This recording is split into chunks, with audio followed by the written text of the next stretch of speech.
Hello guys, আসসালামু আলাইকুম। আশা করি সবাই ভালো আছেন। তো আজকে বিমানে চড়ে এবং ফার্স্ট থেকে লাস্ট পর্যন্ত নিজের অনুভূতি এবং কেমনটা লাগে এবং বিমান কোন পর্যায়ে নিজের অনুভূতিটা কেমন সেটা অবশ্যই জানার বা দেখানোর জন্য চেষ্টা করব। তো ফার্স্ট থেকে অবশ্যই লাস্ট পর্যন্ত দেখবেন। তো যখন প্রথম থেকে উপরে উঠে আসলো তো প্রায় কিন্তু আমরা যখন শহর থেকে একটু উপরে চলে আসলাম, একটু নিজের মধ্যে একটা বিরাট একটা পরিবর্তন দেখতে পেলাম বা একটা ভালো লাগার বিষয় যে বিল্ডিংগুলো এটা কিন্তু ছোট ছোট মনে হচ্ছে এবং এগুলো দেখতে পাচ্ছেন একটা পিঁপড়ার বাসার মতো। তো এমত অবস্থায় কিন্তু নিজেকে একটা ভালো লাগার বিষয়।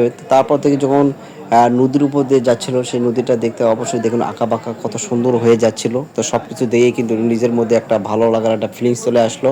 তো আসলে এই বিমানে চড়ে একটা ভ্রমণ বা কোথাও এক জায়গা থেকে অন্য জায়গায় যাইতে অনেক ভালো লাগে। তো শেষ পর্যায়ে দেখতে থাকুন, যখন আমরা মেঘের ভিতরে গেলাম তখন মেঘগুলো কেমন এবং এর উপর দিয়ে যখন চলে গেল তখন মেঘগুলো দেখে এতটাই যে আমি একটা আবেগপ্রবণ যে আল্লাহ তাআলা কত সুন্দরভাবে যে এই বিশ্বজগৎ সৃষ্টি করেছে, সে এই ভিডিওটা না দেখলে আপনারা বুঝতে পারবেন না। দেখুন কত সুন্দরভাবে একটা মেঘের উপর দিয়ে দেখুন প্লেনটা উড়ে যাচ্ছে। আলহামদুলিল্লাহ, মাশাআল্লাহ, সুবহানাল্লাহ। দেখুন মেঘের গঠনগুলো দেখেই আমি পুরোই অবাক যে সারা বিশ্বে বা সারা বিশ্ব আল্লাহ তাআলা কত সুন্দর করে পৃথিবী দুনিয়া সব কিছুই দেখুন কত সুন্দর করে দুনিয়া তৈরি করেছে আমাদের জন্য।